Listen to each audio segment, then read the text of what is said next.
iniciativa que hemos desarrollado junto con Fabricio hace unos años atrás, un tiempo atrás, y que este año ha ido consolidándose y tiene por objetivo exclusivamente difundir las prácticas, cierto tipo de prácticas espirituales, contemplativas, sin ningún ánimo de lucro y con el único propósito de hacerlas más cercanas al público occidental, particularmente al público chileno. Sí, para eso Mente Peregrina se arraiga en una serie de tradiciones de las cuales nosotros con Fabricio pertenecemos, Fabricio, que son básicamente el budismo y el yoga Vedanta, digamos, como dos pilares de nuestra formación que se enseñan cada una de manera, ¿no es cierto?, por separada, pero se da ese enfoque normalmente en todas las charlas. Las actividades de Mente Peregrina son diversas, unas son los diálogos peregrinos, que es lo que estamos haciendo hoy día, con Tenzin el día de hoy. También tenemos que son, perdón, que son gratuitos, abiertos. También tenemos charlas de formación acerca de estas disciplinas espirituales. am, que también son gratuitas y online. Y finalmente tenemos actividades mensuales que son presenciales, que es un retiro al mes que le llamamos retiros urbanos de meditación, que son más o menos de 9 a 2 y media, un domingo al mes. ¿Sí? Y como les decía, Mente Peregrina lo que busca es poder mostrar la importancia de las prácticas espirituales en el contexto actual social. Entonces tratamos de usar un lenguaje que sea directo, llano, que permita que haga sentido, digamos, a las personas en este momento histórico. Sin embargo, también respetando muchísimo la tradición y el origen del cual provienen estas prácticas. Esa es más o menos nuestra aspiración y siempre estamos abiertos a discutir, a conversar con otras tradiciones, con otros puntos de vista, para plantear, como les decía, lo importante de la contemplación y de la espiritualidad en nuestras vidas. Eso por mi parte. Gracias, Ricardo. Bueno, y ahora me toca presentar a Tenzin Dolkar. Ella es monja tibetana, particularmente del budismo tibetano, que ya tendremos espacio, ¿cierto?, para poder conversar a qué nos referimos con budismo particularmente tibetano. Tuve la oportunidad de conocer a Tenzin en el 2018 en Dharamsala, en la enseñanza, en una de las enseñanzas que dio el Dalai Lama en el mes de octubre y con Tenzin y Geshe La, que también es un maestro de allá de Dharamsala. Tuve la oportunidad, ¿cierto?, de poder conocerla más y poder estudiar un poquito más de budismo tibetano, y por eso surgió también la idea de invitarla a conversar hoy. Como sabemos, en torno a la muerte, al renacimiento, que son dos conceptos bastante complejos de digerir en nuestra sociedad en general, pero que hoy día quisimos como acercar un poco a través de este diálogo. Tenzin es intérprete del Dalai Lama al español, y de hecho quería partir por un poquito por allí, Tenzin, para dar inicio a este diálogo, ¿cierto? De que nos contaras un poquito cómo llegas al budismo, específicamente al budismo tibetano, hace cuánto tiempo, de qué forma, para ya empezar a adentrarnos un poquito más en la conversación. Bueno, Fabricio, hola, hola a todos.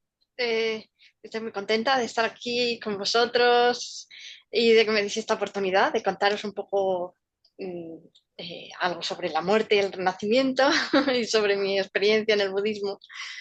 Pues, bueno, yo suelo contar que, siempre tuve una necesidad incompleta y siempre tuve como una especie de carencia, de vacío que de alguna manera notaba y que no, pensaba que era lo normal, porque obviamente, pues como no conocía el Dharma, no podía saber que me faltaba el Dharma, ¿no? Pero, pero sí que fue como madurando esa necesidad, ¿no? Como es, ese ansia de algo diferente, de algo con sentido, darle un sentido a la vida, ¿no? Y de hecho, yo siempre cuento esta historia, que cerca de mi casa había una iglesia con un San José y entonces yo cuando pasaba por delante, pues a veces me paraba y le rezaba, decía, San José, por favor, yo sé que hay algo que es mi destino, sé que hay algo que es muy importante, por favor, ayúdame a encontrarlo, necesito encontrarlo, ¿no? Y bueno, pues llegaron unos monjes a Madrid, donde yo vivía, y bueno, y además por una casualidad, por una amiga, a través de una amiga, que me dijeron, oye, mira, pues no te importa, por favor, ayudar a estos monjes. Y entonces estuve también ahí. Bueno, pues llegaron y bueno, eh, para mí fue una experiencia maravillosa. Y además, justo pues yo estaba entre trabajos y tenía tiempo y estuve ayudando con las traducciones de las clases y entonces pues así podía tener más acceso, ¿no? A todo lo que decían y claro, que aquello me parecía cada vez mejor y aquello me pareció que era lo que yo estaba buscando, sí. Que había, que por fin la vida tenía sentido, por fin eh, no sé, como que además yo había estado buscando mucho, bueno, aparte de que estudié filosofía, pero luego pues estudié también un año de Gestalt, pero nada me terminaba de convencer. En cambio, cuando encontré el budismo, aquello me convenció desde el primer momento y cada vez más y más y más. Y yo bueno, llevo muchos años y, sigo convencida de que es la única respuesta verdadera a mis necesidades de conocimiento mental, de conocimiento espiritual, de conocimiento emocional, también como de relacional también, ¿no? Como de una relación basada en la compasión, en el altruismo, en el amor, ¿no? Ese tipo de cosas que si no las tienes, pues te sientes un poco como en un clima seco, no sé cómo decirlo. Sí, así fue. Entonces conocí Claro. a aquellos monjes y ya hablé con ellos, les dije, bueno, yo quiero estudiar, quiero saber lo mismo que saben ustedes, no quiero que me cuenten poco, quiero saberlo todo. Y entonces ya me dijeron, pues mira, vete a Dharamsala, y en Dharamsala pues estudiar, hay un montón de gente de todas partes del mundo, es muy fácil porque hay muchos extranjeros, pues es fácil, ¿no? Pues vivir ahí, porque y hay muchos restaurantes, cafeterías, y es como una vida fácil, ¿no? Además es muy barato, así que bueno, al principio me pareció que iba a ser muy difícil porque estaba muy lejos, ¿no? Pero bueno, vine a probar y ya decidí que tenía que seguir aquí. Súper.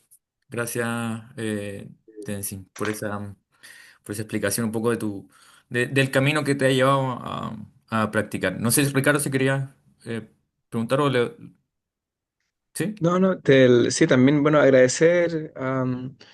Claro, y es muy interesante lo que me dices, o sea, lo que nos comentas, porque has mostrado que ha ido como que tuviste como una búsqueda previa de varios caminos o de varias posibilidades, ya sean a través de una práctica espiritual formal o no. Nosotros el estudio de filosofía, de ley Gestalt, ¿no? Que tiene que ver, que es un poquito más psicológico. Y dentro de estos caminos como espirituales que buscaste, ¿fuiste directo sobre el budismo? ¿O en algún momento también conociste algunos otros caminos que te llamaron la atención? Ah, bueno, yo nací en una familia cristiana, ¿no? Fui a un colegio de monjas y bueno, tenía mucho respeto también por muchos practicantes cristianos que son gente bueno, que conocí durante mi infancia, mi juventud y gente con la que, vamos, que veía que ayudaban a los demás, que eran muy buenas personas, que trataban de estar ahí, pero aún así, o sea, nunca tuve relación con otras religiones, eso no. Pero aún así me faltaba algo, no sé cómo decirte. Había algo que no sé, pues cada persona también tiene una relación especial con una religión o lo que sea, pero para mí me faltaba algo que sí que encontré en el budismo. Quizás, no sé, la bodhicitta, podemos decir, la vacuidad o qué sé yo. No sé, era el budismo. El budismo para mí fue como ser un pez, vivir en lo seco y que de pronto te echan en el agua. O sea, esa sensación, sí.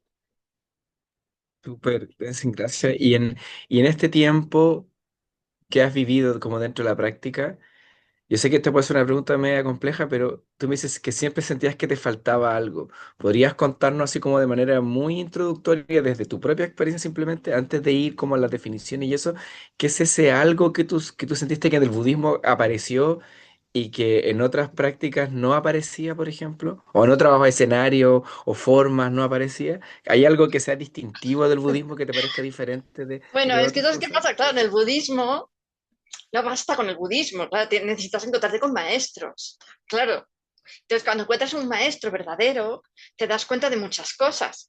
Bueno, poquito a poco, ¿no? También, pero sí que algo se nota ya desde el principio, ¿no? Entonces notas que esa persona se ha transformado. O sea, que lo que ha hecho, sea lo que sea que esa persona ha hecho, ese trabajo personal que ha hecho, ha funcionado. O sea, no es como, por ejemplo, cuando vas a un psicólogo que ves que a lo mejor te muestra una cara, pero luego él tiene sus propios problemas, ¿no? Entonces, es una cosa que me pasaba también al estudiar la Gestalt, que ver que los profesores, pues, eran personas normales hasta cierto punto, ¿no? Entonces, claro, pues si a ellos esa práctica que te están enseñando no les ha servido, ¿cómo me voy a confiar yo de que me va a servir a mí, ¿no? En cambio, que yo veo a un lama, un maestro tibetano o una maestra tibetana y veo que realmente es una persona que tiene paz mental, tiene un amor inmenso, que realmente es altruista, que realmente tiene inmensa compasión por los seres, ¿no? Como por ejemplo algunos maestros, ¿no? Que conviven, dicen, por ejemplo, con cucarachas en casa o con chinches, ¿no? Porque nosotros lo vemos como, qué horror, es imposible, no puedes hacer eso, pero ellos dicen, ay, pobrecitos, pobre, ¿por qué ¿cómo los voy a matar? O sea, son incapaces de matarlos, ¿no? Porque los quieren, o sea tienen realmente, los ves que están en otro lugar a nivel de corazón, tienen el corazón muchísimo más abierto, están en otro lugar a nivel de sabiduría y de paz mental. Y luego aparte tienen, pues eso, la bodichita, ¿no? Que es como oro, ¿no? Como un oro que reflejan por allá donde van, ¿no? Y luego tienen también clarividencia. Entonces ellos saben lo que tú piensas. No, entonces no puedes esconderles nada, ¿no? Porque y de hecho te conocen mejor que tú mismo, ¿no? Porque ellos te están viendo y están viendo todo ese, es lo que nosotros llamamos subconsciente, que aquí no existe, porque digamos que hay cosas de las que eres consciente y otras de las que no. Y entonces, pues, según vas meditando más, pues vas siendo consciente de más cosas, pero no hay un concepto de subconsciente, sino simplemente, pues, a lo mejor una falta de atención o una superficialidad, no se le podría llamar, ¿sí? Entonces esas personas ya han llegado a un punto muy, muy, muy profundo en el cual no hay nada que sea subconsciente de ellos mismos, ni tampoco de los estudiantes. O sea, que ellos nos ven y ven todos esos problemas que nosotros tenemos, que nosotros a veces ni siquiera nos los queremos enseñar a nosotros mismos, no tenemos miedo de verlos, pues ellos lo ven todo. Y entonces es como, tienes una sensación de desnudez, pero al mismo tiempo de acogimiento, no sé cómo decirte, porque es completamente un lugar sin juicio, no hay juicio, solo compasión, compasión y comprensión. Qué bonito Tencil lo que, lo que nos cuenta. Yo creo que hay algo ahí que quizás hoy día también ha estado como un tanto debatido, por lo menos aquí en Chile y en otros lugares en Occidente, que es la presencia del maestro, ¿no? De la guía. Y ayer conversábamos con Naren Herrero, que también es un difusor de las enseñanzas del yoga particularmente. Y él también hacía énfasis en lo mismo, como en la necesidad de una guía en el camino. Y él lo planteaba muy simple. Le decía, si tú quieres aprender a tocar piano, bueno, no necesitas que alguien te enseñe a tocar piano. Si hay algo tan sencillo como eso, que necesitas una búsqueda, ¿por qué en algo tan importante como es el desarrollo espiritual? Que tú vas a creer que en eso particularmente no necesitas a nadie y lo puedes hacer solo, ¿no? Sí, Entonces, es bonito el rescate que haces, digamos, de la necesidad de la guía y el acompañamiento durante el proceso espiritual. ¿Mm? Sí, sí, sí, es muy importante porque necesitas una persona que, que te conozca, que te comprenda, que te valore, además que sepa cuál es tu, tu potencial, ¿no? Y entonces el maestro además sabe que tú tienes esa naturaleza de la budeidad y sabe cómo puedes avanzar y hasta qué punto y cómo te puede empujar. Y además tú estás viendo esas cualidades que tú no tienes y que tú sí quieres tener, ¿no?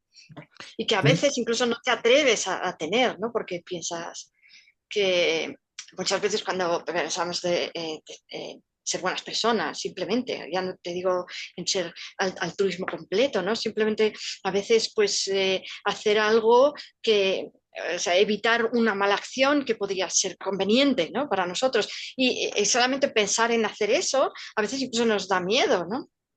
Pero el tener al lado a una persona que no tiene ningún miedo de eso, sino que además tiene miedo de lo contrario, ¿no? Tiene miedo de hacer daño, tiene miedo de acumular una mala acción, ¿no? Entonces no le Ujú. importa perder lo que haya que perder porque está contentísimo ¿no? de perder lo que sea porque al final nunca pierdes, ¿no? Pero tienes como esa inseguridad, ese miedo. Entonces es como tener, cuando entramos en un camino espiritual, somos niños y niñas otra vez.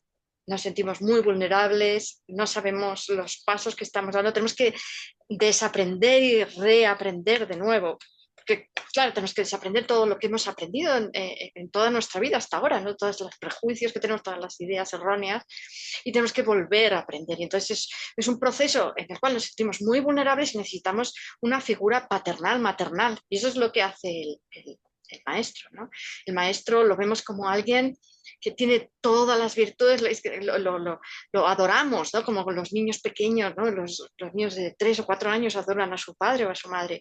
Y al mismo tiempo, ellos nunca nos van a abandonar, nos van a estar esperando al final de cada rabieta. Y, eh, y, y además con esa paciencia y con ese saber, ¿no? De,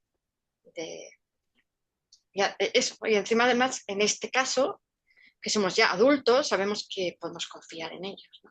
Después de un proceso, por supuesto, claro, eso es importantísimo, no podemos confiar en cualquiera, porque hay por ahí mucho falso maestro.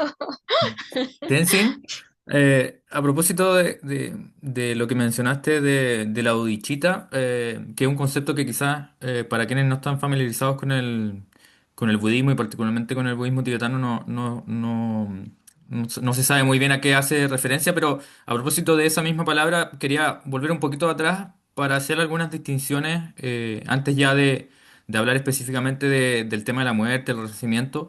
Si nos pudieses contar brevemente de qué hablamos cuando nos referimos al budismo y particularmente a su rama, ¿cierto?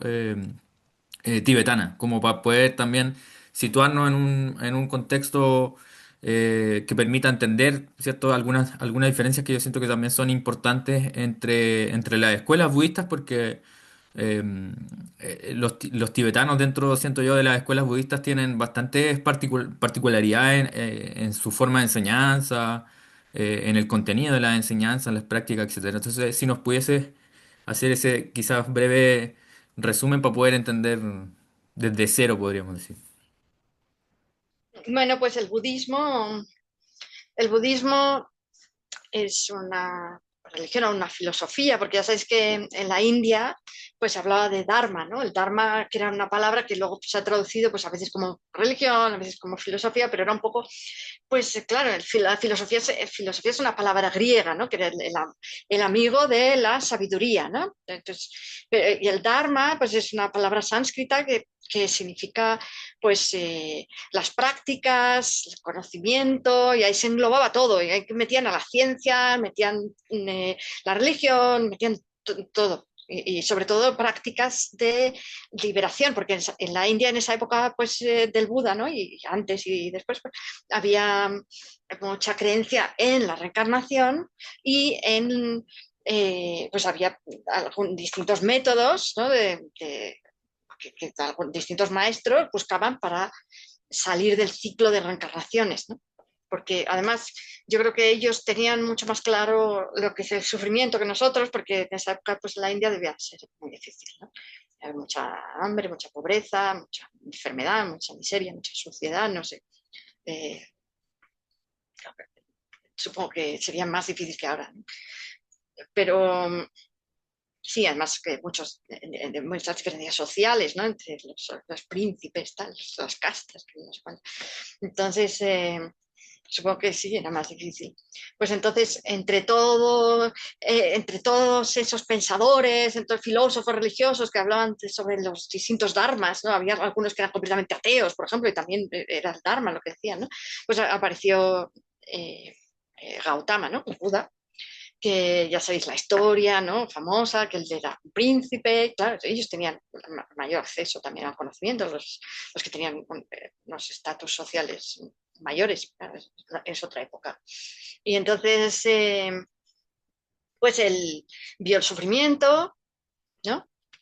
Y porque él había estado muy protegido del sufrimiento en el palacio, su padre y tal. No quería que viese más que opulencia y placer y todo muy bonito, ¿no? Pero bueno, él sí que vio el sufrimiento, entonces ahí es cuando él decidió que quería eliminar el sufrimiento de todo el mundo. O sea, él se compadeció de todos los seres y quiso eliminar el sufrimiento de todos los seres. Y entonces se fue a meditar, bueno, estuvo estudiando con distintos maestros y al final él, bueno, estuvo meditando y al final él encontró su propio camino y lo enseñó a mucha gente y de ahí sale el budismo. Y luego el budismo tibetano, pues surgió eh, después, ¿no? Porque además hay sutras que dicen que el budismo irá hacia el norte y hacia el norte, pues, y ellos dicen pues irá al Tíbet y después a Mongolia, ¿no? Lo explican un poco así como que es verdad que se extendió hacia el norte y hacia el norte. Pero bueno, en el budismo tibetano, en teoría, pues es budismo, son los seguidores del Buda igual, ¿no? Lo que sí que pasa, es verdad que el budismo tibetano tiende a ser mahayana, que esto significa que aceptamos algunos conjuntos de enseñanzas que algunos, por ejemplo, los Theravada, pues no aceptan, ¿no? Porque se habla del segundo, el tercer giro de la rueda del Dharma, ellos aceptan el primer giro de la rueda del Dharma, que está en Pali, y el que está en sánscrito, que fue, digamos, se hizo más famoso con Nagarjuna después, ¿no? Pues este no lo aceptan, ¿no? Porque, que es donde se habla de la vacuidad, ¿no? El modo de vida, perdón, el modo de existencia de los fenómenos, el modo de existencia último de los fenómenos, ¿no? Entonces, que es algo que para nosotros es súper importante, es algo importantísimo y su santidad lo repite una y otra vez su santidad el Dalai Lama. Lo más importante hay que meditar en la vacuidad y en la bodhicitta, que son la vacuidad. Y entonces estos dos conceptos, los dos surgen más bien en el segundo y tercer giro de la rueda del Dharma, entonces no los encontramos en el primero, con lo cual, pues las tradiciones Theravada pues no hablan ni sobre la bodhicitta ni sobre la vacuidad, aunque sí que hablan sobre la ausencia de un yo. O sea, ellos dicen que es una religión que se llama Anatman, ¿no? Del budismo. Esto significa que no hay un yo o un alma, ¿no? No hay, pero también depende de cómo otras religiones definan este yo o este alma. Entonces ellos han hecho una recopilación de cuál es la definición y entonces han negado que exista eso exactamente. Entonces luego lo defines de otra manera que ellos acepten, entonces igual sí que te lo aceptan, ¿no? Pero normalmente pues se decía que era algo que era permanente, que era independiente de los agregados, entonces ese tipo de yo, ese tipo de alma, pues no se acepta en ninguna escuela del budismo. Pero luego nosotros que ya tenemos ese budismo más, aparte hablamos de los fenómenos, no solamente del yo o del alma, pero hablamos que los fenómenos no existen de esa manera tan sólida como los percibimos, ¿no? Nosotros los percibimos con una realidad que no tienen, porque es cierto que incluso si te vas a la física cuántica, ¿no? Te empiezas a mirar el fenómeno, cuanto más lo buscas, más se disuelve, más desaparece, ¿no? Miras, había un ejemplo el Internet de una manzana, ¿no? Ves la manzana, pero la manzana en realidad pues, son átomos, luego buscas los átomos y en realidad pues no más que el núcleo del átomo, y entonces miras ahí, son los quark, y luego miras los quark y también están hechos según de la teoría de cuerdas, pues de cuerdas, que las cuerdas están hechas de hilos de energía, que a su vez están, y entonces cuanto más lo miras, menos manzana hay, al final, ¿dónde está la manzana? No hay ninguna manzana, ¿no? Pues eso es real, o sea, eso ocurre a los fenómenos, pero nosotros le damos una realidad, ¿no? A la manzana que es, digamos, algo que es una abstracción que nosotros hacemos en nuestra mente de un conjunto de átomos, ¿no? Por ejemplo, que no está ahí, ¿no? Aunque la percibamos como si estuviera ahí, fuera totalmente, ¿no? Existente de esa manera sólida y verdadera y tal, ¿no? Entonces es la vacuidad. Y luego, con respecto a la bodhicitta, y es muy importante esa vacuidad porque le quita peso a la vida, ¿no? Pues nosotros nos lo tomamos todo muy a pecho, ¿no? Eh, las cosas son muy existen de esta manera tan sólida y entonces debido a eso nosotros nos relacionamos con esas cosas y debido a esa relación pues generamos emociones que son, cuanto más sólido veamos el mundo, más fuertes van a ser esas emociones, ¿no? O de rechazo o de apego a la cosa, ¿no? En fin. Entonces, pues es muy importante quitarle peso a esa existencia de las cosas porque pues, realmente no la tienen, ¿no? Y luego, por otro lado, tenemos la bodhicitta, ¿no? Que la bodhicitta es el más sagrado, dicen, de los pensamientos, ¿no? Que digamos, es un deseo, ¿no? Es un deseo, primero, en primer lugar, de ayudar a todos los seres, ¿no? Pues hay un proceso para generar la bodhicitta. En primer lugar, hay que sentirse hermanados con todos los seres, sentir a todos los seres. Eh, Hay distintas versiones, en algunas que pensar que todos ellos han sido tu madre en alguna ocasión, si creemos en la reencarnación, o podemos pensar, ponernos en lugar de ellos, ¿no? Es decir, podía yo estar en el lugar de este ser o de aquel, ¿no? Porque en realidad eh, no somos tan independientes mentalmente como creemos, ¿no? Obviamente, si tú naces en una familia concreta, en una nacionalidad concreta, con una religión concreta, y no tienes influencias externas más que estas y estas, pues obviamente vas a pensar como esa persona que está ahí, ¿no? Y vas a... eh, Estamos muy condicionados, ¿no? Por nuestro entorno, por nuestra genética, por lo que nos enseñan, por lo que vemos y percibimos, ¿no? Entonces, pues ahí podemos sentirnos hermanados con todos los seres, ¿no? Si yo fuera ese ser que está ahí en esas situaciones concretas, pues me estaría pasando exactamente lo mismo, ¿no? Entonces, primero hay que sentir ese sentimiento de, de indiferencia entre yo y los demás, ¿no? Como separar, o sea, quitar esa separación, ¿no? O entre nosotros y ellos. Al final estamos todos en el mismo barco, ¿no? Todos los seres, y entonces sentirnos como más cercanos. Entonces, hay ese primer paso de de no tener orgullo, a lo mejor también, ¿no? De sentirnos mejores que los otros, o sentirnos todos iguales, ¿no? Hermanarnos. Ese es el primer paso, ¿no? Y luego a partir de ahí, ver que nadie quiere sufrir, que todos queremos ser felices, ¿no?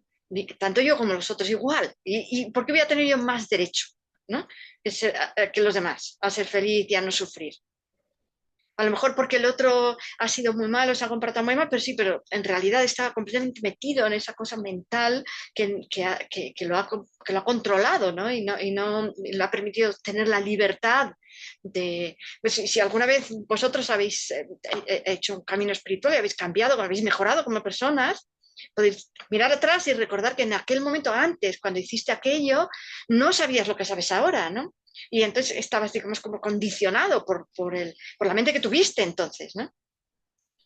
Con lo cual, ahí puedes comprender que otras personas quizá pues les pasa lo mismo, ¿no? Y si están a lo mejor asesinando no sé cuántos por ahí, es porque tienen ese concepto mental y son salvables, porque todos somos salvables. sea, a través de un proceso con muchísimo amor. Alguna gente dice aquí, por ejemplo, no, porque aunque muerdan los perros es porque no nadie los ha querido y no sé qué, ¿no? Pues por las personas somos un poco igual, ¿no? No es que a lo mejor es muy difícil salvarlos, ¿no? Pero si encuentras a alguien que realmente tiene esa sabiduría, puede hacerlo, ¿no? Es la historia del Buda, por ejemplo, no os acordáis de uno que se llama Angulimala, ¿no? Que llamaban Angulimala, que por lo visto Anguli significa dedo y Mala ya sabéis que significa el rosario, ¿no?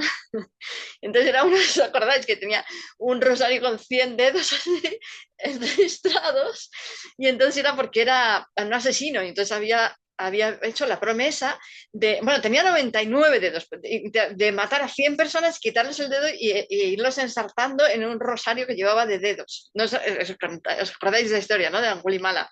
Era malísimo, era malo, malo. Y entonces, claro, un asesino en serie. Y entonces cuando iba a matar al número 100 resulta que se encontró con el Buda. Y el Buda lo convenció de que se quitara el rosario ese y se fuera con él. Y bueno, pues que el Buda, claro, tenía una capacidad inmensa, ¿no? De ayudar y de sacar a la gente. Pero vamos, el caso es que todo el mundo es rescatable, todo el mundo, todos los seres. Y además, luego, bueno, no sé si contar una historia. Yo estoy en un grupo de reencarnación, que precisamente como hoy es el día que hablamos de la reencarnación, ¿no? Estoy en un grupo que es de la Universidad de Virginia. Sabéis que en la Universidad de Virginia hay un departamento que se llama el Departamento de Estudios Perceptuales, en el que se estudian, pues, eh, muchas cosas así como un poco alternativas, ¿no? Pues son todos científicos, psiquiatras que tienen, pues, una, muchos estudios y mucho trabajo antes de llegar ahí, ¿no? Y entonces, pues estudian, sobre todo les interesa lo que es la relación entre el cerebro y la mente, ¿no? Porque en la ciencia muchas veces se habla de que, a ver, es poco legal, pues, espera, a ver, escribir esto para que no se me olvide, muchas veces se habla de que la mente es un subproducto del cerebro o que la mente en realidad no existe, que solamente existen las conexiones neuronales, o sea, que solamente se puede reducir todo a la química cerebral, por ejemplo, ¿no? Pero estos dicen que tienen la teoría de que la mente es algo separado del cerebro y lo quieren probar, ¿no? Y entonces, pues tienen muchos estudios en curso. Por ejemplo, hay una cosa bueno, estudian la reencarnación, por supuesto, y tienen desde, pues, no sé si conocéis a Ian Stevenson, que es el precursor, ¿no? De todos estos estudios, que yo creo que empezó como en 1950 o algo así en Virginia. Y bueno, ya se murió y de hecho el que lo siguió ya también se ha retirado, ¿no? Entonces, Jim Tucker, parece que el que siguió esos estudios, y hay uno tercero, ¿no? que es el director de ese departamento de la parte de reencarnación. Han estudiado casos y casos y casos, tienen miles y miles de casos datados y con todo. Entonces lo que hacen es que cuando hay un niño o una niña que dice algo sobre una vida anterior, pues van tomando nota de todo lo que dicen y después investigan a ver si es verdad que hubo una persona que se llamó de esa manera, que vivía en ese lugar, y cuando ya tienen el lugar y todo, pues entonces llevan al niño o la niña allí para ver las reacciones que tienen y bueno, pues simplemente ellos van tomando nota de todo sin dar ninguna opinión, ¿no? Sí, intentan sacar también conclusiones y entonces, bueno, tiene una cosa que se llama la lucidez terminal, también estudian, que es, bueno, pues es un estudio sobre personas que tienen enfermedades degenerativas cerebrales que habréis oído muchas veces decir, que es una cosa que se dice, ¿no? Pues que a veces estas personas, cuando se acercan a la muerte, a lo mejor 10 días, una semana antes de morir, de pronto recuerdan a sus familiares y se acuerdan de cosas y recuperan un montón de capacidad cognitiva, ¿no? Entonces ellos van y estudian a ver si eso tiene alguna base física. O sea, les vuelven a hacer un escáner para ver si su cerebro ha mejorado, ¿no? Porque dicen, bueno, porque se ha mejorado la capacidad cognitiva, tendrá que tener una base esto, ¿no? Un correlativo en el cerebro, si realmente la mente está ¿no? Es un producto del cerebro, pero no, pues resulta que el cerebro ha seguido degenerándose, no ha habido ninguna mejora. Entonces, la teoría de ellos es que la mente como que se va despegando del cerebro cuando se acerca la muerte, ya días antes de la muerte empieza a despegarse, hay un proceso en el cual, y que la mente, según ellos, porque además tienen otros estudios, como por ejemplo estudios sobre las experiencias cercanas a la muerte, ¿no? Y entonces las personas que han tenido esas experiencias luego vuelven, porque, claro, estos que se están muriendo es difícil, ¿no? Pero los de las experiencias cercanas a la muerte son personas que cada vez más ocurre más porque cada vez hay métodos de recuperación como mejores, ¿no? Entonces hay salas de reavivar, ¿no? En los hospitales entonces hay mucha gente que vuelve, ¿no? Que antes no hubiera vuelto porque ahora tienen máquinas mejores y todo, ¿no? Y entonces te cuentan que, pues, que ven mejor, que oyen mejor, que tienen clarividencias, eso en el sentido que pueden escuchar lo que piensan otras personas o saber lo que está pasando a muchos kilómetros, ¿no? A sus familiares, por ejemplo, lo que están haciendo, cosas así, ¿no? Entonces, ellos tienen esa teoría de que la mente, digamos, está constreñida por el cerebro mientras estamos vivos, ¿no?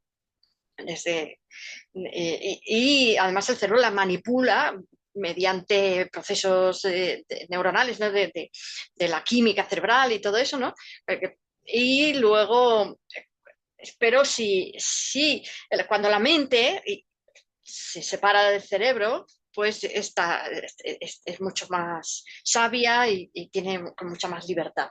Pero bueno, con respecto a esto, yo estaba contando eso para lo del grupo, ¿no? Pero entonces, en ese grupo había una mujer que contó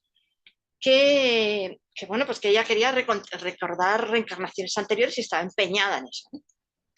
Estaba tan empeñada que por las noches se decía a sí misma, porque lo había leído en algún lado, alguien se lo había dicho, se decía a sí misma, quiero recordar en mis sueños una vida anterior, o esta noche, por favor, quiero, y lo decía muchas veces, pero pues una noche dice que recordó una vida anterior, y entonces, pero lo recordó con tal intensidad que se sentía completamente ese hombre, porque había sido un hombre en la vida anterior, y que después se despertó y se sentía ese hombre.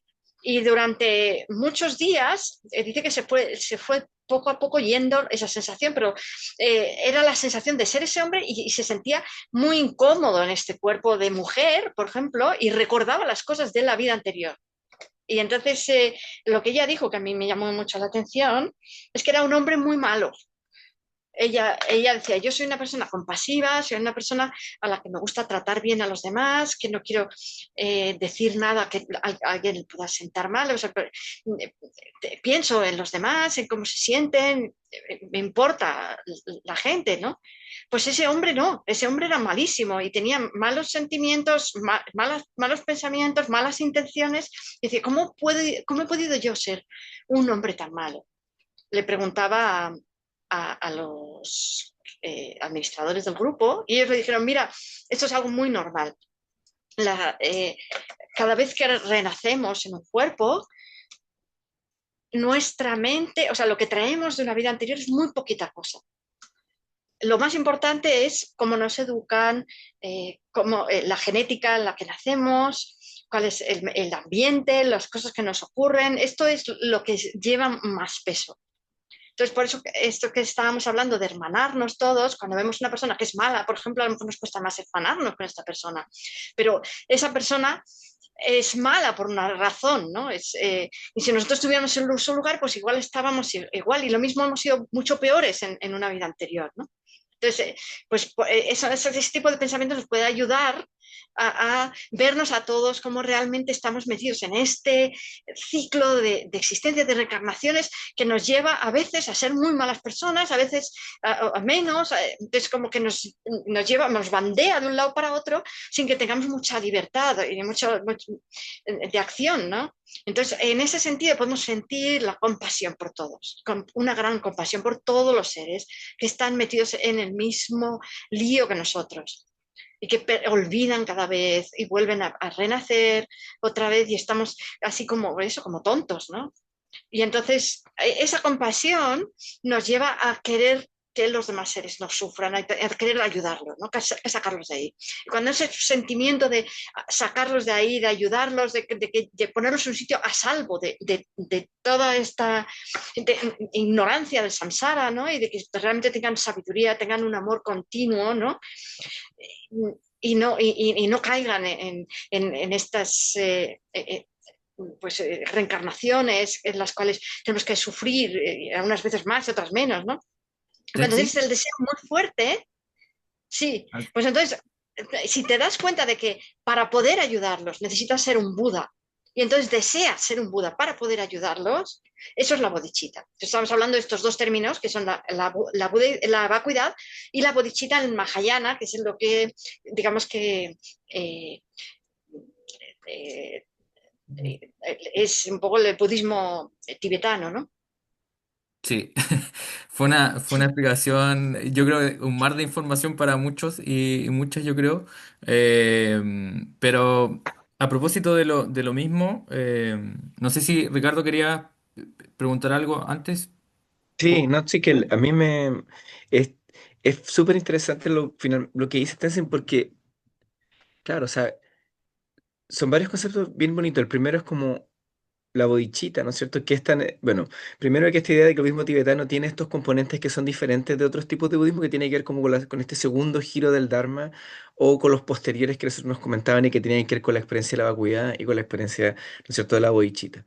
Y que la bodichita es algo que se puede ir desarrollando y esto es lo que me parece más lindo como desarrollando a través de muchas vidas, ¿no? Como que es algo que en virtud de la experiencia que se va teniendo en el samsara, ¿no? En este ciclo de muerte y nacimiento, ¿no? Desde la tradición budista, podría, o lo que esperaríamos era que podría ir acumulando una serie de experiencias que genere esta compasión, que es algo que proviene como desde el interior, ¿no es cierto? Y que emerge, ¿no? Con los demás seres, ¿no? Con esta idea de que estamos todos en lo mismo, ¿no? Entonces, como estamos todos en lo mismo, lo que nos toca no es tanto juzgar quién lo está haciendo bien o mal, o qué es lo bueno o lo malo, sino que en el fondo lo que nos toca es hacer este viaje en conjunto para que todos podamos tener una comprensión mayor de este proceso. Y eso me parece muy lindo, muy lindo la idea de hacer este viaje juntos, ¿cachai? Y no solo en base a una cuestión tan individualista. Eso me parece muy bonito. Ahora, la pregunta que me surge a mí y que puede ser una pregunta también muy, muy simple quizás, pero como que tiene que ver con clarificar algo, quizás es que, claro, hablamos de la muerte y renacimiento, de esta experiencia que tú nos contabas de este grupo, de esta persona que estaba en este grupo de Virginia, que había sido capaz de percibir cómo había sido esta otra etapa suya, ¿no? Como que había sido muy malo, muy malo porque había sido hombre y ahora era muy compasiva. Pero al mismo tiempo, al principio de tu explicación, nos contabas que había un cierto elemento central en el budismo que es la idea del anatman, ¿no? Entonces, como del no ser. Entonces, esto es una cuestión que nosotros hemos conversado con Fabricio muchas veces, pero quizás sería bonito que tú lo pudieras compartir a todos, que cómo coinciden estos dos conceptos, ¿no? Como la idea de la muerte y el renacimiento para adquirir el conocimiento y la compasión, pero al mismo tiempo, pero al mismo tiempo no existe esta idea de la identidad tan sólida en el individuo. Entonces, finalmente, como, ¿qué es lo que está muriendo y renaciendo para que pueda desarrollar la compasión? No sé si se entiende la pregunta. ¿Mm? Sí, sí, se entiende perfectamente. Y aquí hay dos aspectos en la respuesta.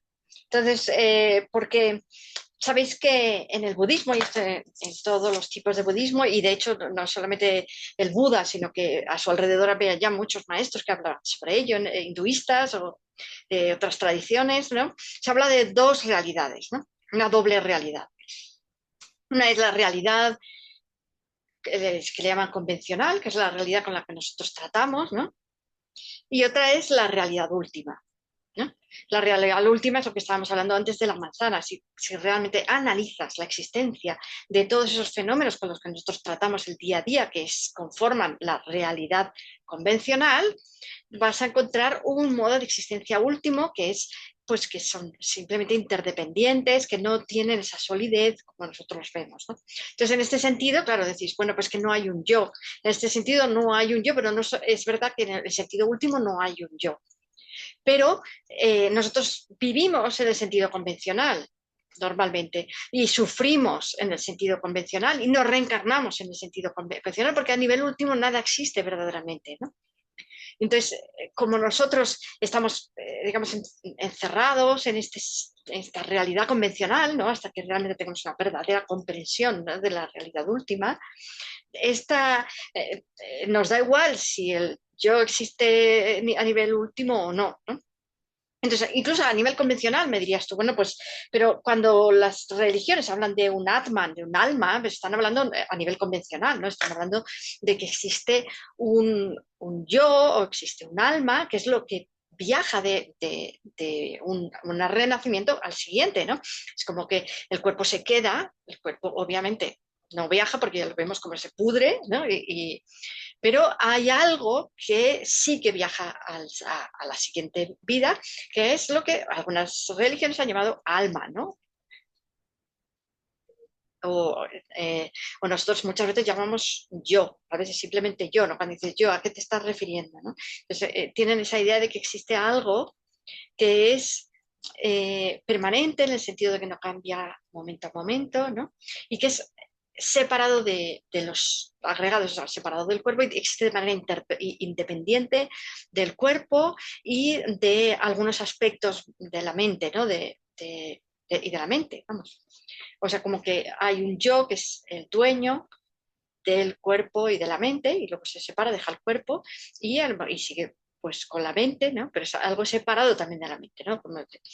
En cambio, en el budismo lo que decimos así en ese nivel convencional que pasa, y no solamente de una vida a otra, sino de ayer a hoy o de hace media hora a ahora, que es lo que permanece, ¿no? En realidad nada permanece de hace media hora a ahora, todo ha cambiado. Esa es la idea de la transitoriedad, ¿no?, en el budismo. Pero, o sea, no hay nada permanente, por lo tanto ya eliminamos ese tipo de alma, esa idea de que hay algo que permanece desde que yo era pequeña hasta ahora mismo, ¿no? Tú, Ricardo, cuando tenías 4 años hasta ahora, hay algo que sigue siendo lo mismo, ¿no? Esta es la idea, ¿no? Algo que es ese Ricardo que se mantiene, ¿no? Entonces, la respuesta del budismo es que no lo hay. O sea, todo está cambiando. Por un lado, el cuerpo continuamente, obviamente, está cambiando todo el rato. Y dicen que de cada no sé cuántos años ya no hay ni una sola célula, no sé si son 7, no sé qué, ¿no? Que sea la misma, ya han muerto y han renacido todas. Y se han reproducido, lo que sea. Y en la mente tampoco, porque la mente es un hilo de pensamientos, de emociones, de sensaciones, ¿no? Continuo, ¿no? Entonces, este, este, este continuo de pensamiento es único tuyo. Ricardo, Fabricio, por ejemplo, tiene el suyo, no lo podéis mezclar, ¿no? Fabricio tiene un pensamiento y después otro, pero es el segundo pensamiento de Fabricio, el tercero, pero no lo mezclamos con el de Ricardo. Cada uno tiene su hilo de pensamiento transitorio que está cambiando, sus emociones, sus sensaciones, pero estos son personales y esto es lo que viaja de una vida para otra o de un momento para el siguiente, del día para el siguiente. Digamos, es el hilo conductor es lo que llamamos nosotros el continuo mental, es un continuo de pensamientos, ¿no? Eh, Tenzin, También el cuerpo y es un continuo. perdón, y respecto a eso mismo, porque claro, uno ya se va haciendo una idea quizás de qué es lo que, como decías tú, renace de un momento de conciencia a otro. Y yo creo que ahí hay una clave que comentas tú, de hecho, respecto a que ese muerte y renacimiento, ¿cierto? No se da solamente en el momento de la muerte del cuerpo físico, sino que también uno lo puede experimentar en el día a día. Yo creo que ahí hay una clave también para saber cómo estos conceptos como la vacuidad, la bodichita, se pueden llevar a nuestra vida cotidiana, en el día a día, para entender esa impermanencia de lo cotidiano, ¿cierto? Como esa realidad convencional que decías. Y por eso te quería preguntar en ese sentido eh, un concepto que yo sé que es importante, particularmente en el budismo tibetano, que tiene que ver con los bardos, ¿cierto? Con estos llamados como estados intermedios, que quizás algunos y algunas habrán podido escuchar por ahí. En su momento fue bien, se habló harto del libro tibetano de los muertos, ¿cierto? El del Bardo Todol en Occidente llegaron algunas traducciones, hay algunas películas, de hecho, que lo mencionan. Eh, y este concepto de bardo, para que también puedas explicarlo un poquito, no solo se da en el momento de la muerte, ¿cierto? Sino que hay otros 5 bardos, si mal no recuerdo, que acompañan distintos momentos de nuestra vida. Entonces que quería preguntar ahí eh, si podíamos brevemente como explicarlos qué son, qué relevancia tienen a la hora de entender este continuo mental y estos periodos, ¿cierto?, de muerte y renacimiento. Pues sí, claro, el bardo significa intermedio, ¿no? Entonces son, digamos, periodos de tiempo, ¿no? Periodos de tiempo que, que median entre dos partes, ¿no? Entonces, claro, el bardo del nacimiento, el bardo de la muerte también, bueno, el más conocido es el bardo que experimentamos entre que dejamos una vida y cogemos la siguiente, ¿no? Ese estado en el cual eh, pues hemos dejado un cuerpo y nos acercamos hacia a tomar otro cuerpo físico burdo, digamos, porque durante el bardo, que es la existencia intermedia entre dos reencarnaciones, tenemos un cuerpo también, pero es un cuerpo sutil, ¿no? Entonces, luego cuando ya cogemos el siguiente cuerpo que va a ir determinado por nuestro karma, ¿no? Que nuestra configuración kármica es un poco como, sabes que también el concepto de karma es muy importante en el budismo, ¿no? Pues todo lo que tú haces, todo lo que piensas, todo lo que percibes también.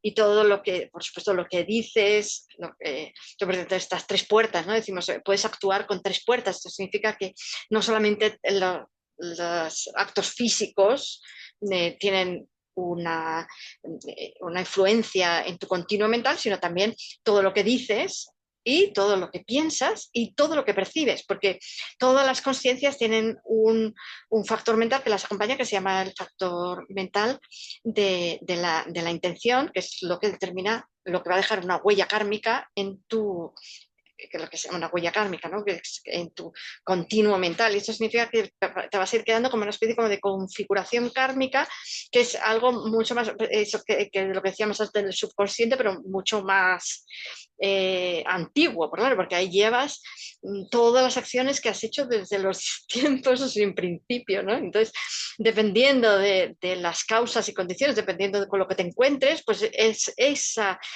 caja, digamos, de desastre que lleva toda tu configuración kármica, de ahí vas a sacar algo que va a ser tu propio cuerpo, ¿no? Tu próximo cuerpo, el cuerpo de la próxima vida. Entonces, bueno, yo no sé mucho sobre bardos porque es lo que se estudia al final de todo de nuestros estudios, que son los 2 últimos años cuando se estudia Tantra, ¿no? Bueno, incluso después, porque en Tantra estudiamos los caminos y tierras tántricos, pero en los bardos normalmente son como una especie como de posgrado después de los 16 años de estudios. Y entonces ahí cuando ya te metes un poco más de lleno en los bardos, pero bueno, poco a poco te van contando alguna cosilla por ahí, ¿no? Pues cómo sabes que estás en el bardo, por ejemplo, y no es como un poco cuando te dicen, ¿cómo sabes que estás soñando, ¿no? Y estás despierto, ¿no? Y, pues en los bardos también tienes tus trucos para saber que estás en el bardo, porque muchas veces pues el bardo dice que es que normalmente es como un poco caótico y no tienes una conciencia así muy clara. Pasa como los sueños, ¿no? Que, que te engaña un poco la mente y no terminas ni siquiera de preguntarte si estás muerto o no, ¿no? O sea, si muerto, si has dejado un cuerpo, ¿no? Entonces andas ahí un poco como dando tumbos. Aunque no todos los renacimientos tienen bardo. Hay veces que se reencarna uno inmediatamente. O sea, te mueres y ¡pum! Ya estás ahí. Bueno, estos son renacimientos de los que no nos gusta nada oír hablar, pero es cuando te reencarnas en los lugares donde hay muchísimo sufrimiento y ahí o sea, es directo, digamos. Pero bueno, los bardos, es curioso porque hay un monasterio cerca de Sofía, ¿no? Que se llama Rila, no sé si habéis oído hablar, que son ortodoxos, son cristianos ortodoxos.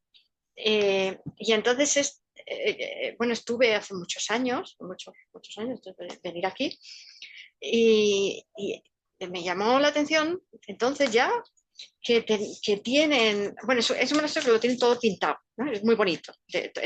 Son todos murales antiguos pintados con motivos religiosos, ¿no? Cristianos. Y tienen un mural con los 49 días del bardo.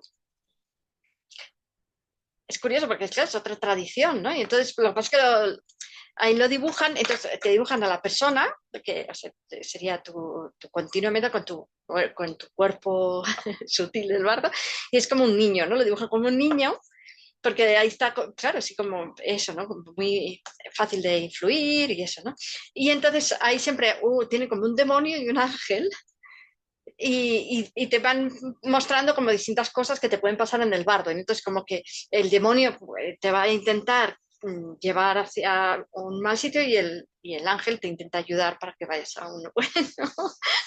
Pero es curioso, ¿no? Como que no, a veces encuentras, ¿no? Las mismas ideas en distintas tradiciones religiosas.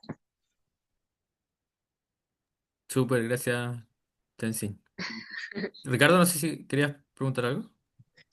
Sí, que ya entendiendo bien como esta idea de dos niveles, ¿no es cierto? Como de la realidad convencional y esta realidad absoluta y cómo el sentido de identidad individual podría tener más bien como coherencia con esta realidad convencional, quizá, y no en esta absoluta, como haciendo un resumen de lo que habíamos conversado, y también que estos ciclos de muerte y renacimiento pueden cruzar ciertas transiciones, ¿no es cierto? Pues, o no, y que le llamamos bardo, o incluso que las transiciones también podrían estar dentro de la vida cotidiana misma. Am, Me gustaría preguntar o sea, como cuál es la importancia de la muerte en la cotidianidad de la práctica budista, ¿no? Como es un concepto como cuál es el peso que tiene. Yo recordaba, yo provengo de la tradición del yoga particularmente, yo me inicié en la tradición de Swami Chivananda y él decía mucho como, si para vivir tu vida, vive tu vida como buscando el moksha, ¿no? Buscando la liberación, pero si eso no te hace sentido, piensa que esta vida, como que lo que viene inmediatamente después de esta vida es la muerte, ¿no? Como entendiendo que tienes esta chance para maximizar este camino hacia la liberación, ¿no? Como que la vida tiene un sentido. Y claro, pues, bueno, el yoga tiene otra posición, ¿no es cierto?, respecto al ser, etcétera. De hecho, es una tradición donde se reconoce como el Atman y el Brahman como la identidad entre ambas. Am, pero claro, como que la muerte está presente ahí como este cambio tan relevante dentro de la vida del ser humano y como que la práctica espiritual podría ser una forma como de acelerar este proceso de comprensión o de liberación, si quieres, acelerar este proceso que quería ser natural en algún momento, pero acelerarlo en esta vida. Entonces, la muerte sí está presente dentro como de la tradición védica, podríamos llamarlo así, del yoga y tradición védica. Entonces, como que me gustaría comprender como eso, como cuál es el lugar que tiene la muerte o cuál es la importancia que tiene la muerte en el contexto del budismo, ¿no? Porque el budismo está toda esta idea de la impermanencia, ¿no? De la interdependencia. Entonces, ¿cómo entra la muerte en eso, en la vida cotidiana de los budistas, ¿no? Si es algo relevante o no, eso, etcétera. Sí, el otro día mi maestro, porque, bueno, tuve un sueño en el cual, pues, tuve como la sensación de que mi vida no tenía sentido. Y entonces, y me levanté con esa sensación, ¿no? De falta de sentido. Era solo durante el sueño, ¿no? Pero se lo dije y entonces él me mandó, o sea, pues se rió mucho porque, claro, le parece pues, no, es un sueño, una broma, ¿no? Pero me mandó una foto bueno, es un dibujo de un meditador con un esqueleto delante y después otra de un grupo de gente practicando y meditando, ¿no? Y entonces me dijo, ahí tienes el sentido de la vida. Es como, claro, hay muchas reflexiones que te vienen al saber que vas a morir. Una de ellas es ese sentido de hermanamiento del que hablábamos antes, ¿no? Todos nos vamos a morir. Y cuando te dicen, tu tía ha muerto, entonces de repente, o tu hermana ha muerto, de pronto te viene una sensación, ¿no?, de la muerte enorme, ¿no? Y una compasión también por las personas que tenemos que morir y también una especie como de miedo, ¿no? Y una urgencia de hacer algo con tu vida, ¿no? Pero eso se nos olvida luego en unos días, ¿no? Si acaso, ¿cuánto nos dura? Nos dura muy poco. Entonces, por eso hay que una y otra vez meditar en la muerte y acordarnos que esto que tenemos ahora puede acabar en cualquier momento, porque además es que puedes morir en cualquier momento.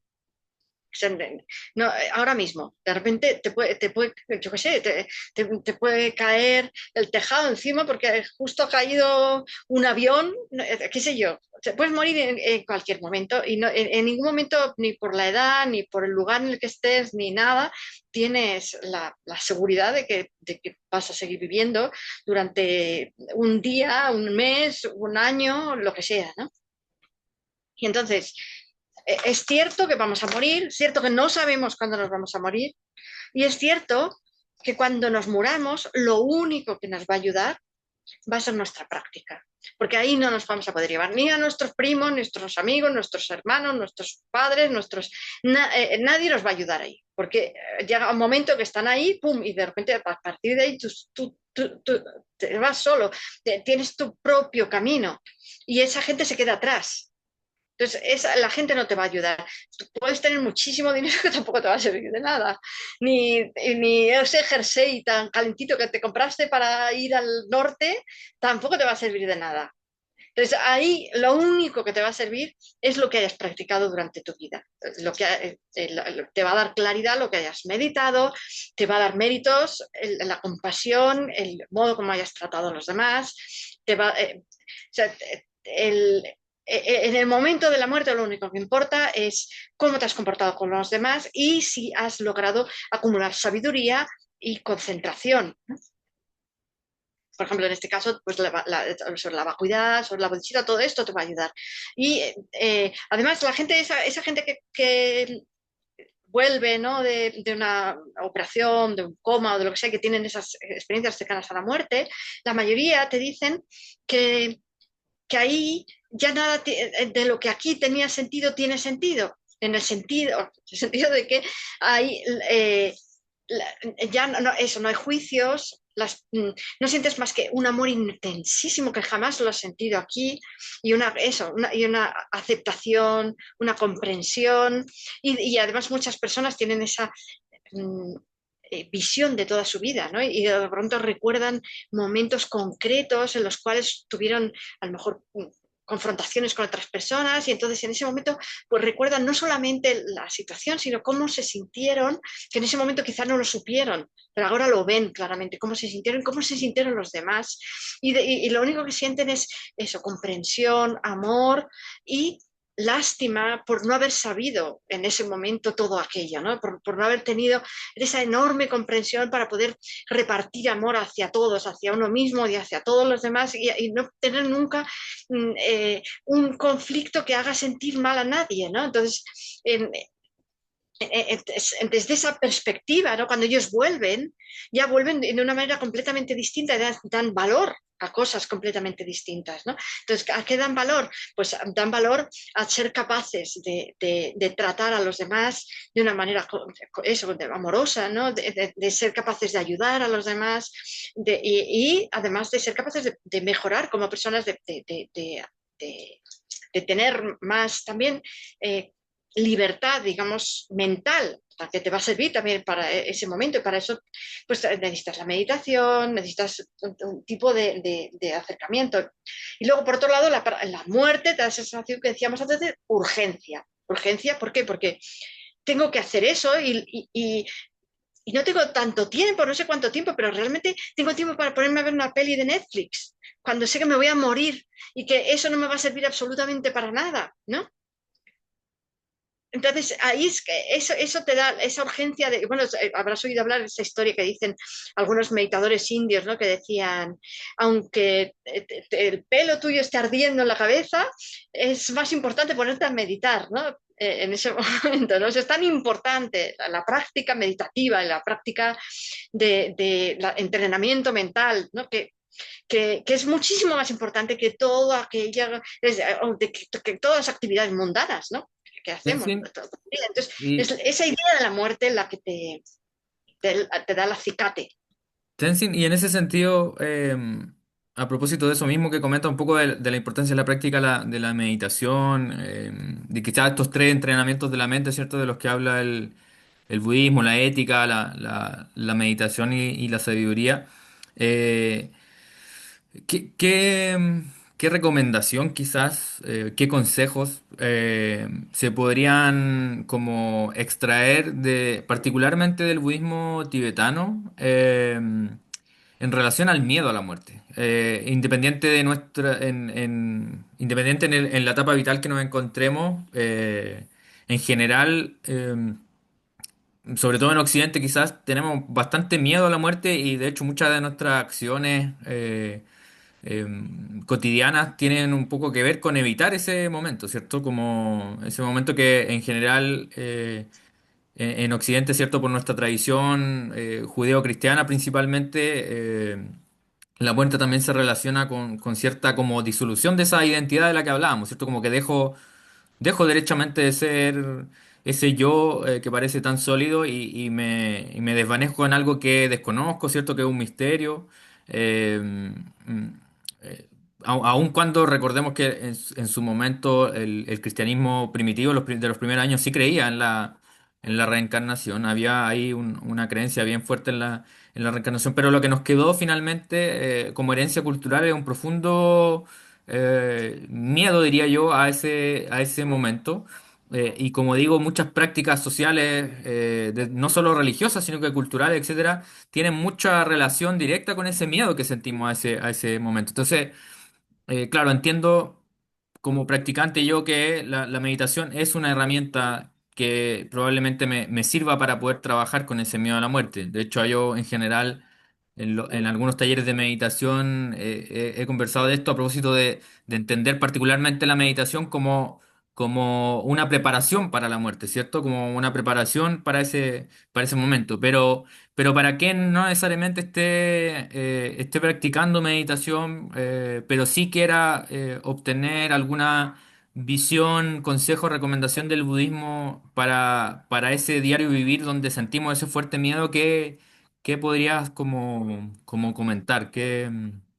Llamémoslo entre comillas, tips, ¿cierto? Como algo que yo pueda aplicar en mi vida cotidiana para poder trabajar con eso, porque a medida que vamos acercándonos a ese que sentimos como un final, ¿cierto? Es normal que también surjan dudas, ciertos vacíos, ciertas crisis. Yo hace poco conversaba con mi padre tiene ya 80 y, y me atreví a hacerle esa pregunta después de muchos años, ¿cierto? De si se sentía preparado para ese momento. Si había miedo, y claro, él particularmente está muy tranquilo porque siente que ya ese final se va acercando, por así decirlo, y en general él siente tranquilidad, pero hay quienes probablemente no, y no necesariamente con esa cantidad de años, sino que a los 30 a los 20 eso, es como eso te quería preguntar. Vale. Bueno, por un lado, yo creo que no solamente tenemos miedo de la muerte, tenemos mucho miedo de la vida también. Tenemos miedo de lo que pueda pasarnos, de arruinarnos, de vivir en la calle, de que nos atraquen, de que haya una guerra, de que nos torturen, en fin, de todo lo que se nos pueda ocurrir, de coger el cáncer, el Alzheimer, en fin, todo lo malo o sea, de sufrir en total. En general, lo que tenemos es miedo de sufrir. Entonces, tenemos miedo de sufrir en vida y tenemos miedo de sufrir en la muerte, ya sea muriendo o después, lo que haya después, Entonces, no sabemos si va a ser sufrimiento o no, con lo cual tenemos a ver si lo va a ser, ¿no? Entonces, lo que, o sea, yo podría englobar, yo creo, ese miedo más, el miedo a sufrir, ¿no? Entonces, con relación a la muerte, pues creo que, que a lo mejor podíamos quitar algo de ese miedo teniendo un poco más de conocimiento, ¿no? Sobre la muerte, sobre, en el caso, por ejemplo, de sufrir mientras te mueres, pues la gente que ha tenido esas experiencias cercanas a la muerte te suele decir que hay un momento en el que ya te mueres, o sea, como, digamos, tienes muerte cerebral, y a partir de ahí tienes un alivio. Normalmente la gente, a los que vayas a tener una reencarnación muy negativa, ¿no? Es un alivio enorme porque te quitas este cuerpo y sobre todo en ese momento tenías dolor, tenías miedos, tenías en ese momento eso, te sientes mucho alivio y además, pues eso, normalmente esa gente suele decir que se siente rodeada como de seres que le inspiran muchísimo amor y entonces y la gente suele decir incluso que no quiere volver, ¿no? Porque no, ¿para qué voy a volver a ese cuerpo que está lleno de dolor y de cosas, ¿no? No quiero ir ahí, ¿no? Entonces esto no sí que nos puede dar cierta tranquilidad en ese sentido, pero por otro lado, yo creo que es bueno tener cierto miedo a la muerte porque realmente tenemos que, sí, que saber que que depende, o sea, una vez un grupo de chicos y chicas jóvenes de Estados Unidos que vinieron a unas enseñanzas de su santidad el Dalai Lama y entonces después tenían una sesión de revisión de enseñanzas con mi maestro y yo le traducía, ¿no? Entonces ellos le preguntaron porque estaba su santidad hablando, haciendo unas enseñanzas del Lambrim. El Lambrim son las etapas en el camino a la iluminación y se habla de muchas cosas, pero justo ese día habían hablado del infierno. Entonces, claro, ellos estaban muy disgustados con la enseñanza, ¿no? Entonces le preguntaron a mi maestro, le preguntaron, ¿qué es eso del infierno? No sé qué, teníamos que no nos gusta, ¿no? Porque es tanto sufrimiento, ¿qué es eso? Tal. Y entonces él les dijo, bueno, si, vosotros solamente tenéis que hacer una prueba, mirad a vuestra mente. Si veis que en vuestra mente tenéis odio, tenéis competitividad, tenéis celos, tenéis envidia, tenéis emociones negativas, pues entonces sí que os tenéis que preocupar por el infierno. Pero si miráis y veis que no, que solo tenéis amor, solo tenéis compasión, solo tenéis deseo de ayudar, entonces no tenéis que preocuparos por el infierno. Pues claro, se quedan todos preocupadísimos, obviamente, porque pero no hemos llegado a ese punto, ¿no? Y entonces, claro, es bueno también saber bueno, pues que importa, ¿no? Importa nuestra mente. También hay un dicho, ¿no? En tibetano que dice, si quieres saber cuál, no hace falta que veas un adivino, si quieres saber quién fuiste en la vida pasada, mira a tu cuerpo de esta vida, ¿no? Tus circunstancias de esta vida, pues es el karma que acumulaste. Y si quieres saber cuál va a ser tu cuerpo, tus circunstancias de la próxima vida, mira a tu mente, ¿no? Mira a ver si tienes una mente amable, tienes una mente compasiva, aunque bueno, luego hay, esto no es 100% porque también hay muchas veces pues, que un karma antiguo, ¿no? se activa. Pero bueno, otra cosa que también dice su santidad el Dalai Lama es si en el momento de la muerte tenemos bodhicitta, entonces yo afirmo que vas a tener un buen renacimiento. Y es como mínimo, si no tienes esa bodhicitta, pues como mínimo tener compasión, o por como mínimo esa hermandad de la que hablamos, esa hermandad con todos los seres. Cuando tú estás, eso lo podemos practicar ahora, cuando estás sufriendo, por ejemplo, tengo un dolor de muelas, ¿no? En ese momento, en vez de dejarte llevar por el egocentrismo, yo, ¿por qué yo? Tal, en ese momento pensas, cuánta gente en el mundo con dolor de muelas o con dolores mucho peores, ¿no? Y sentirte hermanado con todos ellos y ojalá no sufran. Incluso, ojalá yo me pueda llevar el sufrimiento de que me duele a mí un poco más y que a ellos no les duela. Ese tipo de sentimientos, ese tipo de pensamientos nos va a hacer sentir a compasión, sentir ese hermanamiento con todos, ese deseo de aliviar su sufrimiento. Si nosotros morimos con eso en mente, entonces es seguro, según dice el Dalai Lama, que vamos a tener un buen renacimiento. Gracias, Tensi. Sí, yo recuerdo que también en la enseñanza del yoga se decía que el último pensamiento que tú tenías era un pensamiento muy determinante para la siguiente encarnación. Entonces, claro, y que ese pensamiento, o sea, tu capacidad de saber cuál va a ser tu último pensamiento, pues tenía todo que ver con la vida que habías tenido, ¿no? Como que, claro, no se trata de como que tú en el último momento de tu vida Cumbres. trates de pensar en algo, sino que, claro, el pensamiento donde va a conducir tu mente hacia el final de tu vida en el último y que se va a cristalizar ese último pensamiento, claro, va a tener que ver con lo que has hecho en tu vida. Entonces, claro, esa era como una forma de decir, bueno, haz la práctica, justamente lo mismo como medita, ¿no? En muchas tradiciones yoicas, ¿no? La repetición del mantra, ¿no? De tener esta idea de lo sagrado y de lo divino en la mente permanentemente, eso en el yapa, por ejemplo, ¿no? Y que de ahí va a venir todo este bhakti o este amor como cósmico, ¿no? Entonces, claro, pues es reflejo es el reflejo de tu vida, ¿no? Lo que va a venir en el futuro, en el fondo, tiene que ver con lo que tú has Claro. hecho con tu vida, ¿no? Claro, Y no eso puedes es... jugártelas, no te la puedes Claro, jugar al 1%. Si tú tienes esa costumbre ya de buenos pensamientos durante tu vida, pues lo más probable es que en ese momento tengas uno de esos buenos, ¿no? Y si tienes siempre malos, lo más probable, porque es que tú vayas a salir uno de los malos, ¿no? Es que es muy difícil en ese momento cambiar completamente, ¿no?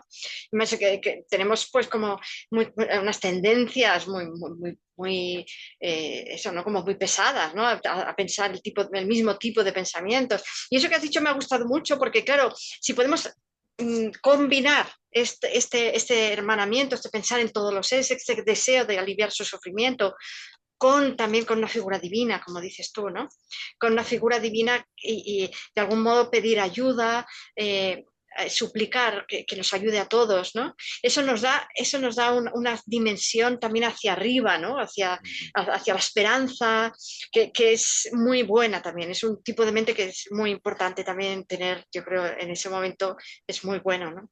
Bueno, nosotros sería visualizar a los budas, pero cada uno, pues, no claro. sé, Ujú.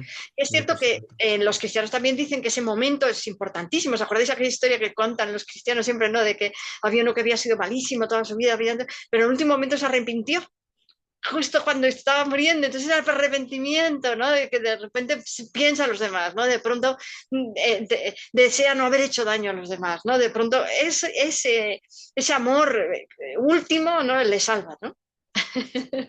Y luego Sí. hay uno pobre que le pasa todo lo contrario. Eso que está en la Biblia, ¿no? Que contaban. Eso ya sí que ya es mala, ¿no? Es que como que mala suerte, ¿no? El pobre toda su vida practicando, y luego en el último momento justo se enfada y se va todo endiablado, ¿no? Pero bueno, no, eso no es lo normal. Lo normal es que si tienes eso, ¿no? Una tendencia, pues la mantengas. Tenzin, yo sé que tú te acuestas a una hora determinada, también queremos respetar eso. Nos hubiese encantado poder seguir conversando. Yo creo que si también por tu parte pudieses un poquito más adelante, en un par de semanas, quizás darnos otro espacio, sería muy importante para nosotros, quizás profundizar en algunas cosas de la práctica meditativa, quizás ahí podemos ojalá seguir conversando y ver si, como digo, se abre otra oportunidad de poder compartir. Pero ya para ir cerrando, queríamos abrir un poquito el espacio por si alguien quiere hacer alguna pregunta en el chat o abrir el micrófono. Obviamente es bienvenido o bienvenida. Es también la idea de estos diálogos, que también podamos aprovechar estas oportunidades para preguntar algo que se nos quede ahí en el tintero o algo que quieran comentar. Así que, Vladimir, Sí, hola, hola hola. Tenzin, Tenzin o, o Sí, Tan, hola, hola Vladimir. sí. Mira, hola, ¿cómo estás? Yo inicialmente coloqué algo en el chat asociado al tema del budismo, la muerte y el renacimiento. Y obviamente coloqué, eso es reencarnación, es lo primero, pero independiente de eso, eh, hay un concepto transversal que yo vengo entendiendo que está asociado a Jesús el Nazareno. Entonces, como tú tienes un inicio humano en España, un entorno social religioso católico principalmente, y ahora tienes una relación muy eh, cercana en el budismo, ¿Qué opinión de Jesús es Nazareno? Esa es como mi gran pregunta para no alargar tanto los comentarios. Eso. Vale, muchas gracias, Vladimir, por tu pregunta tan interesante. Pues no sé, es que yo la verdad no sé mucho. Es verdad que fui a un colegio de monjas y que bueno, pues estudiamos un poco la Biblia y todo eso, pero a mí una cosa que me llama mucho la atención cuando veo las imágenes de Jesucristo es cómo, normalmente lo suelen mm, pintar, ¿no? Con un corazón abierto, ¿no? Que se ve y rayos saliendo del corazón, ¿no? Entonces, pues eso ya te dice mucho, ¿no? De, ¿a quién pintas así, no? Pues no pintas así a una persona muy tacaña, por ejemplo. Entonces, claro, yo creo que debía ser, para que se quedase la gente con esa idea suya, ¿no? Debía ser alguien con un corazón muy, muy, muy abierto, con muchísimo amor para todos. Debía ser como una de esas deidades de las que hablamos, ¿no? Con las que te encuentras cuando vas al otro lado de la gente, que la gente habla y dice que te daban un amor que no lo habías sentido nunca, ¿no? Yo creo que sí, que Jesucristo debía ser alguien que, pues eso, tenía una capacidad de amor y de sabiduría muy, muy, muy, muy grande, ¿no? Pero vamos, tampoco lo puedo decir, por desgracia no lo he conocido bueno, pues las cosas que escuchas, ¿no? Sobre su vida, pero que tampoco sabes si eran reales o no, pero bueno, pues, para mí lo más importante es esa imagen, ¿no? Que me ha quedado de cómo normalmente hacen las imágenes de Jesucristo. Tenzin, disculpa, porque Vladimir hizo una pregunta al inicio que yo creo que también sería importante eh, comentar brevemente, para no también robarle el tiempo a quienes quieran preguntar otra cosa, pero claro, nosotros pusimos en el título la palabra renacimiento. Yo vi que indistintamente usaban la palabra reencarnación y renacimiento, pero yo también he escuchado, he leído que hay... Podrían haber algunas diferencias quizás en el español, ¿cierto? De cuando hablamos de reencarnación, haciendo alusión quizás a este Atman o a esta alma más sólida, ¿cierto? Que sería la que reencarna, mientras que en el budismo, cuando hablamos de renacimiento, nos referimos más a esta conciencia sutil, ¿cierto? O muy, muy sutil, ¿cierto? Que no es un yo propiamente tal, pero que renace. En ese sentido, en el budismo, en el tibetano, en el idioma, ¿cierto? Que yo sé que tú manejas mucho, es la misma palabra. ¿Hay alguna distinción? Mira, qué interesante, porque es verdad que, bueno, yo la verdad es que no sabía esto que me dices. Sí que es verdad que le veo a uno como la carne, ¿no? Porque te reencarnas y es cierto que en algunos casos, pues vas a, por ejemplo, las deidades, no, yo creo que tienen un tipo de cuerpo también más sutil, que no. A lo mejor en ese caso no se diría reencarnación, sino solo renacimiento, o incluso hay algunas veces que ni siquiera naces, ¿no? Porque eso, ¿no? Que se supone que surge ya adulto, o sea, como que ya está, o sea, que simplemente como que pasas de un estado a otro, ¿no? Entonces tampoco a lo mejor coincidiría mucho lo del nacimiento, eh, a no ser que le llames nacer también a otros tipos, a otras maneras, ¿no? De entrar en otros estados, ¿no? Mm, y entonces, mm, sí, pues en tomar, se utiliza mucho el verbo tomar en el tibetano, ¿no? Pues, Kiewa Lempa, ¿no? Eh, Kiewa, que es como eso, sí, es nacimiento, tomar un nacimiento. O tomar, a veces se dice tomar unos agregados, ¿no? Como Ah, si ok. te apropiases, incluso a veces se habla como de apropiación, ¿no? Entonces no hay esa distinción tan, quizás más del español podría ser entre renacimiento y reencarnación. Sí, yo Ya, lo de la carga y no. ya. No, en tibetano no se usa. Sí, es verdad que suena muy cristiano, ¿no? Lo de la carne, eso, ¿no? Eso que decían, ¿no? Como que Sí, el juicio final y todo eso, ¿no? súper. Eduardo tiene una pregunta. Eduardo,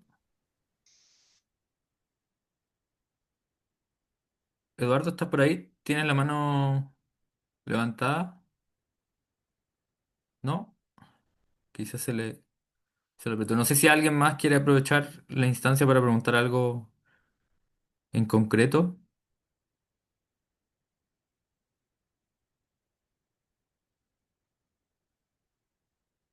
Me quedé pegado yo, pareció, ¿no?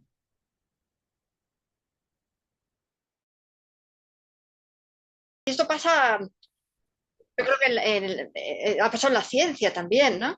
Entonces, ¿qué pasa? ¿Qué es más difícil? ¿Que haya una primera causa o que haya una cadena de causas infinita, que no tenga un principio? Porque, claro, si dices, no, en el budismo se dice no puede haber una primera causa porque esa causa sería incausada, ¿no? Entonces, es imposible que algo transitorio sea incausado porque para los budistas, pues transitorio y efecto son equivalentes, ¿no? Es lo mismo un efecto que lo que es transitorio es, digamos, es momentáneo y ha tenido un momento anterior que lo ha creado, con lo cual no hay, ni para lo físico ni para la mente, hay una primera causa, sino que siempre hay un momento anterior. Por ejemplo, aquí a veces la ciencia dijo, no, pues había el Big Bang y antes de eso no había nada porque no había tiempo, ¿no? Entonces si no había tiempo no hay pregunta de qué había antes, ¿no? Bueno, que no sé, pero ahora no, ahora ya dicen, sí, sí, hay pregunta porque aunque no hubiera tiempo, tiene que haber, tiene que salir de algún lado el Big Bang, no puede salir de la nada porque si no podría haber Big Bangs continuamente todo el rato y estarían pasando porque si no hace falta que se reúna un conjunto de causas para su surgimiento, ¿no? Pues esto estaría continuamente surgiendo. Y no pasa eso, ¿no? Con lo cual tiene que haber un conjunto de causas que propicie que exista el Big Bang, por ejemplo, ¿no? Entonces, en el budismo nosotros no creemos ni en una primera causa ni para la mente ni para la materia. Tiene, y es lo mismo que también decimos a nivel espacial, ¿no? Por ejemplo, algunos decían antiguamente en la ciencia, ¿no? Que si el espacio se termina en un lado completo, ¿qué pasa si yo voy al borde del espacio y pincho con un bastón? ¿No? O sea, uno de broma. Entonces, no puedo ir a ningún lado porque ahí no hay nada, ¿no? Porque no existe ese espacio, ya se acaba ahí, ¿no? Entonces, no se sabe qué es más difícil para el budismo, es, es más plausible el hecho de la infinitud que el hecho de la finitud. En el hecho que con el caso de una primera causa o digamos una linde, un término para lo espacial, ¿no? Entonces, eso por un lado. Entonces, ¿eso qué es lo que implica? Pues que la mente también tiene una causa anterior y la causa anterior es un momento anterior de conciencia, como hemos dicho. La conciencia es un continuo de momentos de conciencia, ¿no? Que bueno, que luego si lo vas a analizar, esos momentos se pueden dividir en momentos, submomentos, etcétera, hasta lo infinito, con lo cual podemos decir que no tiene una existencia verdadera, ¿no? Pero si lo miramos desde lo convencional, podemos decir que hubiera momentos de conciencia y que este momento de conciencia tiene uno anterior que ha sido su causa y así. Entonces, ¿qué pasa con el primer momento de conciencia en un feto, en el feto que fui yo o que fuiste tú, Eduardo, en esta vida, ¿no? ¿De dónde sale ese primer momento de conciencia? Entonces, nosotros decimos, no sale de la materia, porque de la materia no se puede crear conciencia, y tampoco sale como sí que pasa con la materia, ¿no? Que sale de una parte del padre, una parte de la madre, que se juntan y de ahí ya empiezan a subdividirse y ahí finalmente tiene el cuerpo, ¿no? Entonces, esa materia sí que tiene una causa sustancial que viene del padre y de la madre, pero la conciencia no viene de la conciencia del padre y de la conciencia de la madre, porque, porque cada a diferencia de lo que pasa con la materia, que nosotros podemos quitarnos un cachito de dedo y lo vemos, no nos podemos quitar un cachito de conciencia. Como hemos dicho antes, el continuo de conciencia es personal intransferible, digamos. Entonces, ese primer momento de conciencia del feto que fue Eduardo, que fue Eduardo cuando en ese momento que entró, digamos, el útero de la madre, si quieres decir, tuvo un momento de conciencia anterior y ese momento que fue su causa, ¿no? Esa causa anterior, que fue el momento de conciencia anterior, sería Eduardo, antes de ser Eduardo, en el bardo, y ese sería el anterior momento en el bardo y anteriormente en la vida anterior y así hasta no, siempre, porque no hay un primer momento. O sea, es un conjunto de causas infinito.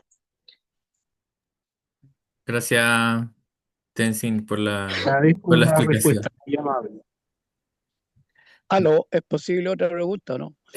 Yo creo, Vladimir, disculpa que Tenzin, yo creo que ya Ya, no. estás como en el tiempo, Sí, ¿no? no, estamos de acuerdo, ya. Sí, para Sí, poder creo que también. En sí, el porque Perú no además hay mañana ningún. tenemos que traducir y tengo que, si hay un texto que tengo que traducir Ok. antes de Súper. mañana.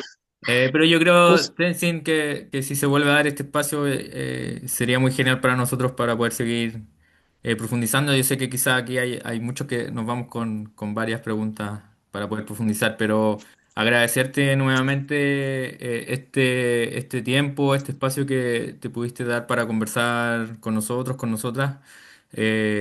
Como primero agradecerte como mente peregrina, pero también por todos quienes ahora se están conectando, para quienes también puedan ver la grabación después.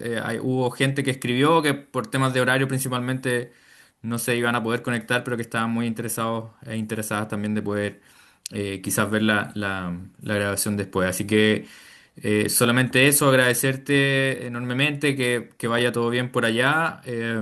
Contarles a todas y todos, ¿cierto? Recordar, y al igual que ayer, que martes 19 a las 20 horas de acá de Chile, Ricardo va a estar dando una nueva clase abierta, gratuita, que forma parte de la programación mensual de Mente Peregrina sobre los sistemas del yoga.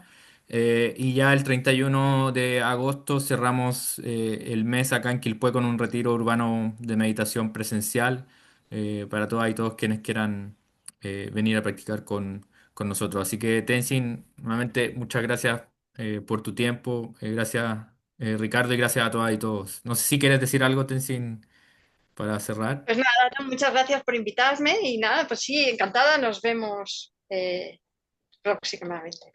Súper, muchas gracias. Chao a todos y todas. Gracias, Tenzin. Chao, Chao, que chao. estés muy bien, descansa.